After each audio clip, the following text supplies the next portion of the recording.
शांति। आज 30 जुलाई 2026 के बाबा के अनमोल मधुर महावाक्य सुनेंगे। हम आत्माएं शांत स्वरूप हैं, इसलिए सभी को प्रेम से ओम शांति कहना चाहिए। परमपिता शिव बाबा एकमात्र बेहद के बाप, टीचर और सतगुरु हैं, जो संगम युग पर आते हैं। बाप बच्चों को सुख धाम स्वर्ग का अविनाशी वर्षा देने आते हैं। बाप समान निरहंकारी, निष्काम सेवाधारी और ओबीडिएंट बनना है। किसी को भी दुख नहीं देना। सभी को सुख का रास्ता बताना है।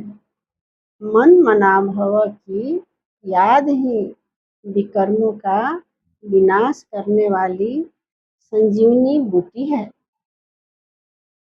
याद की रूहानी यात्रा से आत्मा सतो प्रधान बनती है और स्वर्ग की अधिकारी बनती है।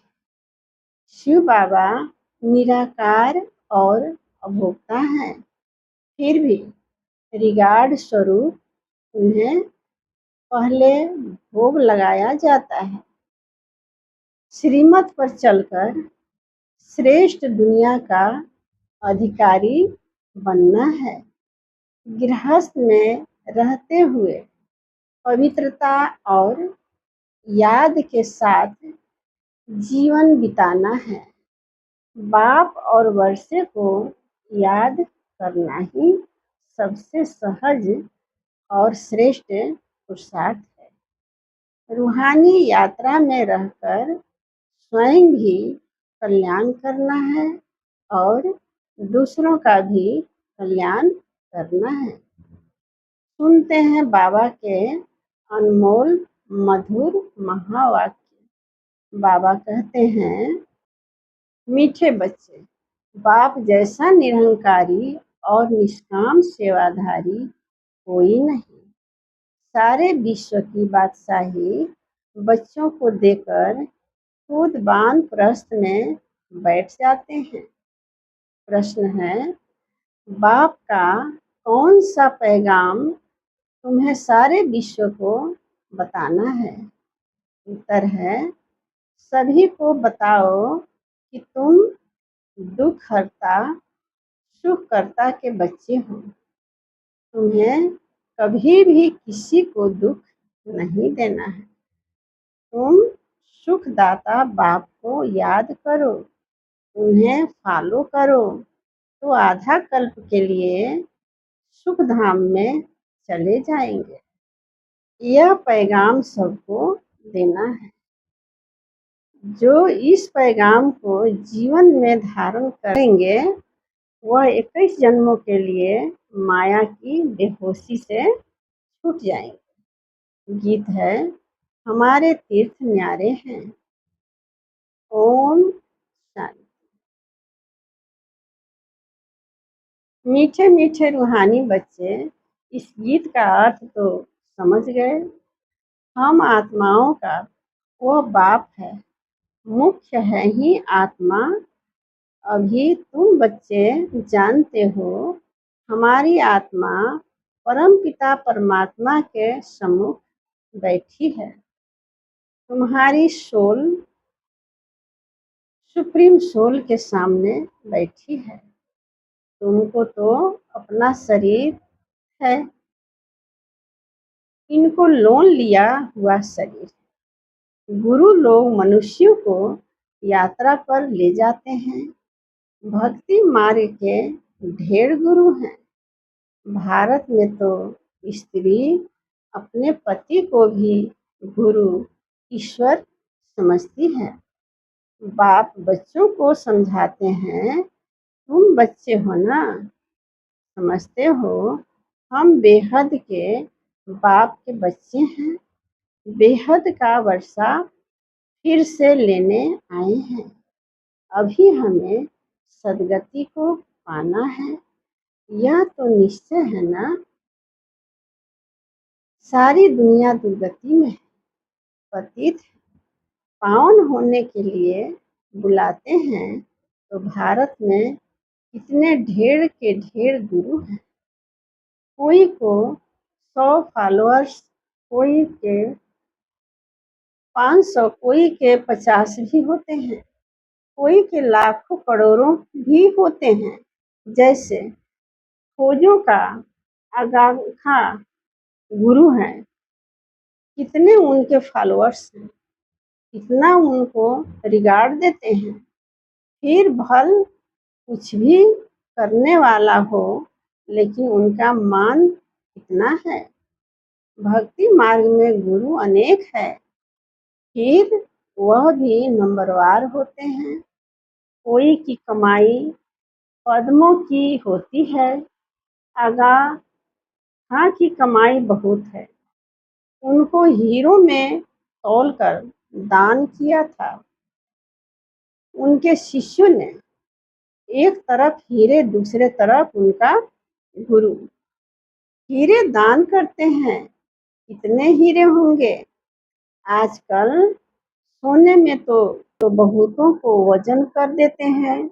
दूसरा प्लेटिनियम होता है, वह सोने से भी ज्यादा कीमती होता है, वह भी वजन कर दिया था। गुरु का मर्तबा देखो कितना है।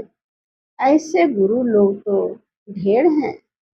अब इस सतगुरु को तुम क्या देंगे? उनको वजन करेंगे? हीरे वजन कर देंगे। उनका वजन हो सकता है, उनका खुद का ही वजन नहीं है। शिव तो है ही बिंदी, उनका वजन तुम क्या कर सकेंगे। यह तुम्हारा गुरु कितना वंडरफुल है, सबसे हल्का, बिल्कुल ही सूक्ष्म है। तुम्हारा गुरु एक है, तुम जानते हो। शिव बाबा तो दाता हैं, भगवान कभी कुछ ले नहीं सकते, वह तो देते हैं। ईश्वर अर्थ दान सब करते हैं, तो समझते हैं दूसरे जन्म में इसका एवजा मिलेगा। कामना तो रखते हैं। अब यह तो है बेहद का बाप, इन जैसी निष्काम सेवा कोई कर नहीं सकता। निष्काम सेवा भी कैसी है। बच्चों को विश्व का सुख धाम का मालिक बनाते हैं। बाबा खुद थोड़े ही विश्व का मालिक बनते हैं। उनको कहा जाता है सुख का सागर, शांति का सागर, पवित्रता का सागर। बच्चों को हर एक बात अच्छी रीति समझाई जाती है। एक ही बात से तुमको जीवन मुक्ति मिल जाती है। बाबा से स्वर्ग का वर्षा मिलता है। निश्चय किया बस, बाबा और वर्षे को याद करना है। इनको कहते हैं ज्ञान का सागर। सारा सागर मस्त माना स्याही बनाओ, सारा जंगल कलम बनाओ, तो भी इंड नहीं हो सकता। तुम शुरू से लेकर लिखते जाओ तो तुम्हारी ढेर पुस्तकें हो जाएं। यह नॉलेज तो बहुत वैल्यूबल है, जो धारण करने की है। जानते हो, यह कोई परंपरा तो चलती नहीं। अभी तुमको अंत मिलता है। बाप आकर बच्चों को अपना परिचय देते हैं, वही काफी है। बाप का परिचय देने से, रचना को जानने से रचना का भी ज्ञान आ जाता है। बुद्धि कहती है जो सतयुग में आते होंगे उनके पुनर्जन्म जास्ती होंगे। चक्र में जो पहले आए होंगे वही आएंगे। इस चक्र को भी अच्छी रीति समझना है।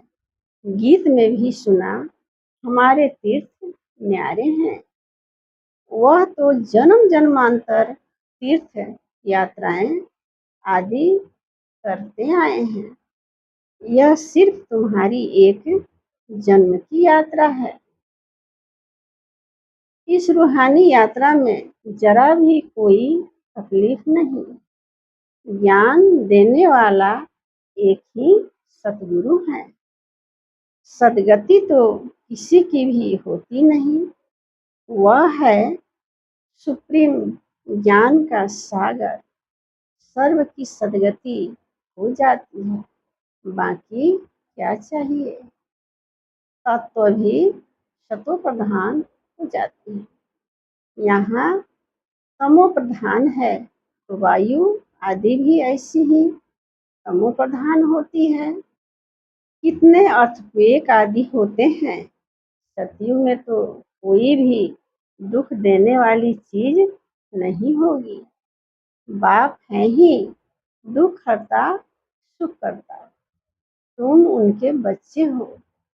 किसी को भी दुख नहीं देना है। सबको यह रास्ता बताना है सुख का वर्षा पाने का। अब बाप कहते हैं तुमको सुख ही देना है। बाबा तुमको आधा कल्प के लिए ऐसा सुख देते हैं जो वहाँ दुख का नाम नहीं रहता।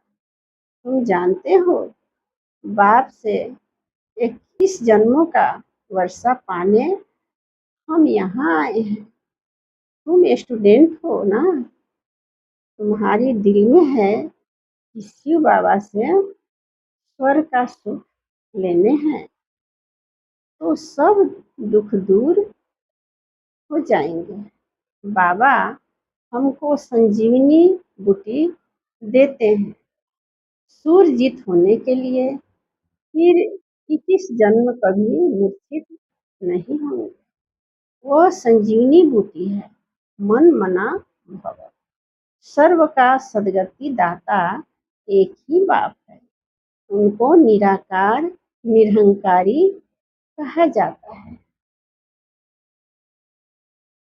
जिस तन में आते हैं वह भी साधारण है। बाप कहते हैं dear children I am your obedient father. बड़े आदमी हमेशा ऐसे लिखते हैं आई एम ओबीडियंट सर्वेंट। अपने को श्री कभी नहीं लिखेंगे। आजकल तो लिखते हैं श्री श्री फलाना। आप ही अपने को श्री श्री लिखते रहते हैं। वह बाप है निराकारी निरहंकारी। अब तुम उनके सम्मुख बैठे हो। जानते हो वह हमारा बाप टीचर सतगुरु हैं। बाकी तो सब भक्ति मार्ग के अनेक गुरु हैं। गुरुओं के भी गुरु होते हैं। इनका कोई गुरु नहीं। यह सत बाबा सत टीचर सतगुरु हैं। तुम जानते हो आत्मा ही संस्कार धारण कर रही है। बाबा भी आत्मा है ना। उनमें भी गुण है। तुम्हारे गुण अलग अलग हो जाते हैं।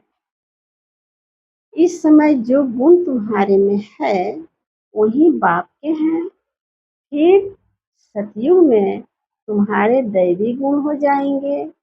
बाप ज्ञान का सागर प्यार का सागर है। श्री कृष्ण की महिमा अलग है। शिव बाबा को 16 कला संपूर्ण नहीं कह सकते। वह तो स्थिर है ही। बाप कहते हैं यह टाइटिल तुम मुझे नहीं दे सकते हो। मैं थोड़े ही भिखारी बनता हूँ जो फिर सर्वगुण संपन्न बनूं। मेरी महिमा इन जैसी थोड़े ही करेंगे। इस नॉलेज को जिन्होंने कल्प पहले सुना है वही आएंगे, आकर बाप से सुनेंगे और बाप को याद करेंगे। पिछाड़ी को हाय हाय कर रोते हैं, फिर जय जयकार हो जाती है। अभी तुमने यात्रा का भी राज समझा है। इस यात्रा से फिर तुम कभी मृत्यु लोक में लौटते नहीं हो। उन यात्राओं से फिर घर लौट जाते हैं। कितने मनुष्य स्नान करने जाते हैं। भक्ति का विस्तार देखो कितना है। जैसे झाड़ कितना बड़ा अथाह होता है, बीज तो बिल्कुल छोटा होता है, वैसे भक्ति का भी विस्तार कितना है। ज्ञान का एक डुबका भी सदगति कर देता है। भक्ति में उतरते उतरते आधा कल्प लग जाता है। यहाँ तुमको सीढ़ी चढ़ने में 1 सेकंड लगता है। लिफ्ट कितनी अच्छी है, नीचे से एकदम ऊपर अपने घर ले जाती है। इसको कहा जाता है चढ़ती कला। सर्व का भला, सर्व का सदगति दाता एक बाप ही है।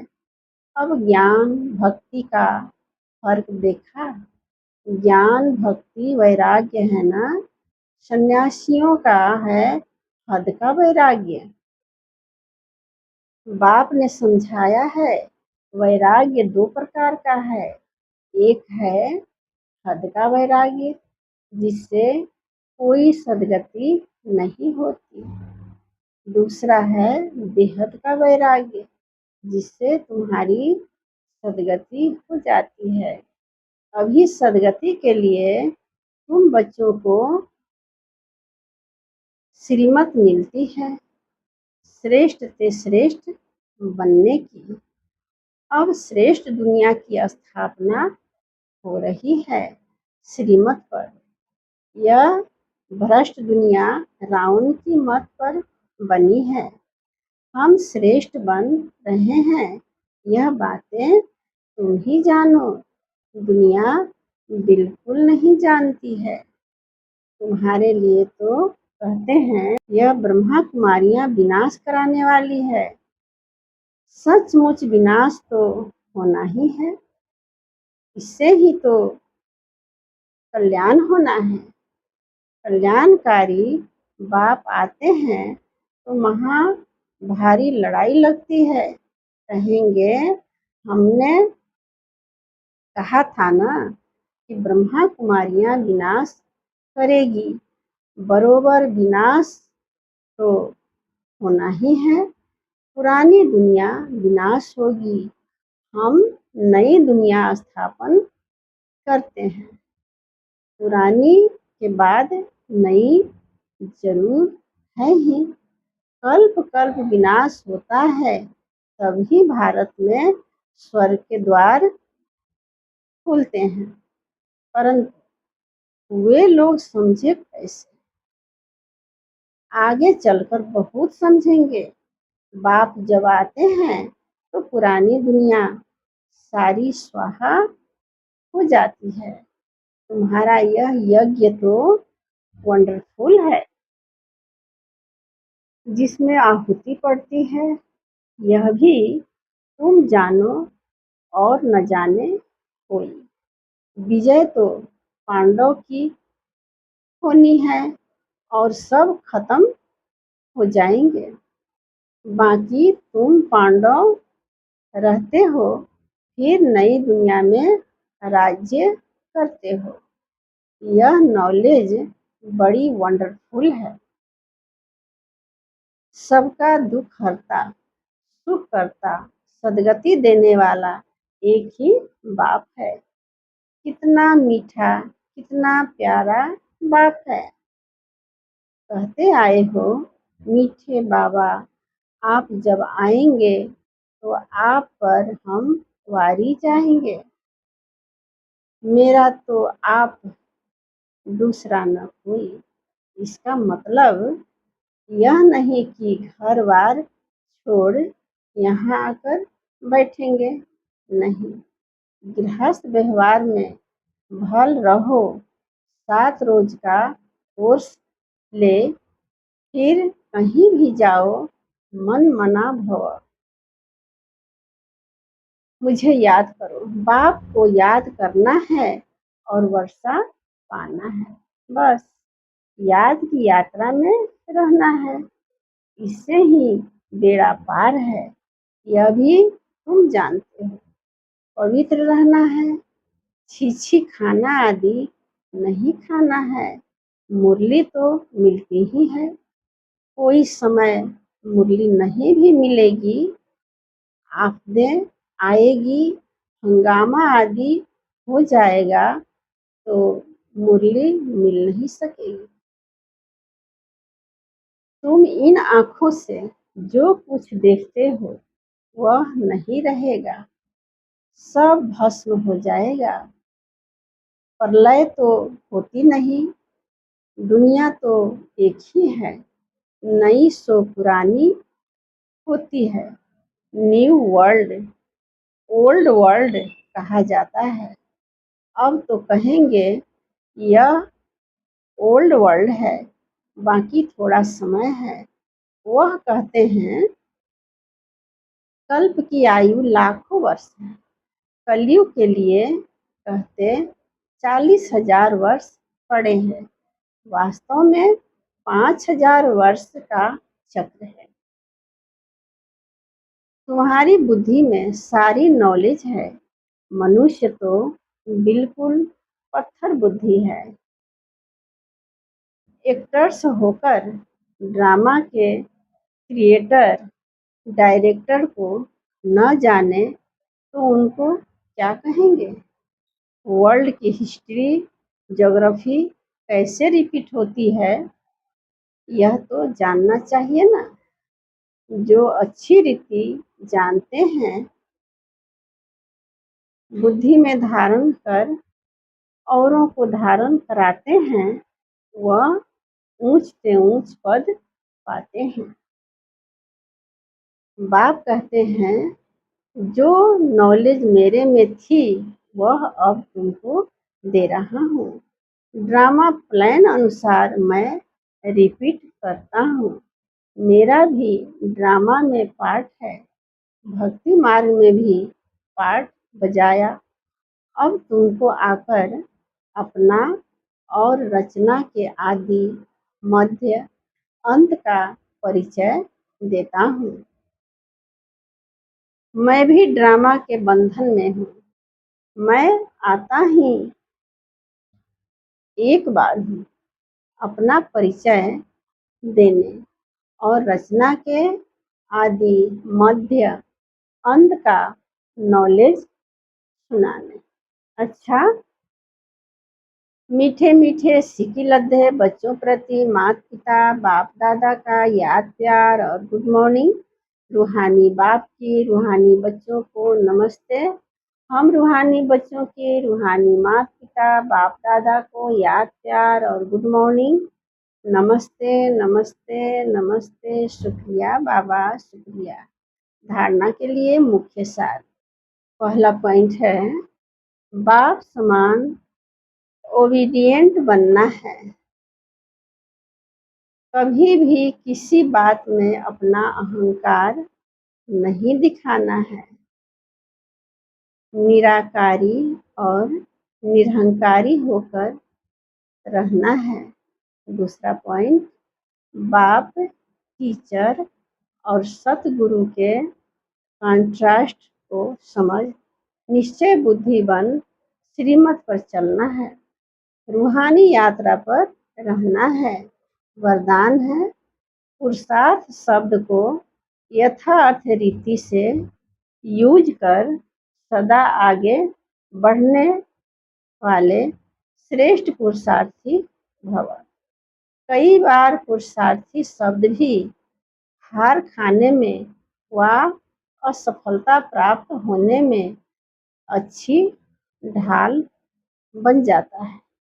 जब कोई भी गलती होती है तो कह देते हो, हम तो अभी पुरुषार्थी हैं, लेकिन यथार्थ पुरुषार्थी कभी हार नहीं खा सकते, क्योंकि पुरुषार्थ शब्द का यथार्थ है स्वयं को पुरुष अर्थात आत्मा समझकर चलना। ऐसे आत्मिक स्थिति में रहने वाले पुरुषार्थी तो सदैव मंजिल को सामने रखते हुए चलते हैं, वे कभी रुकते नहीं, हिम्मत उल्लास छोड़ते नहीं। स्लोगन है, मास्टर सर्वशक्तिमान की स्मृति में रहो, यह स्मृति ही मालिकपन की स्मृति दिलाती है। ये अव्यक्त इशारे। ज्वाला स्वरूप स्थिति में रह शक्तिशाली याद का अनुभव करो। कोई भी कार्य करते व बात करते बीच बीच में संकल्पों की ट्रैफिक को स्टॉप करो। 1 मिनट के लिए भी मन के संकल्पों को, चाहे शरीर द्वारा चलते हुए कर्म को, बीच में रोक कर भी यह प्रैक्टिस करो। तब बिंदु रूप की पावरफुल स्टेज पर स्थित हो जाएंगे। जैसे अव्यक्त स्थिति में रह कार्य करना सरल होता जा रहा है, वैसे ही यह बिंदु रूप की स्थिति भी सहज हो जाए, तो यही योग की ज्वाला स्वरूप स्थिति है।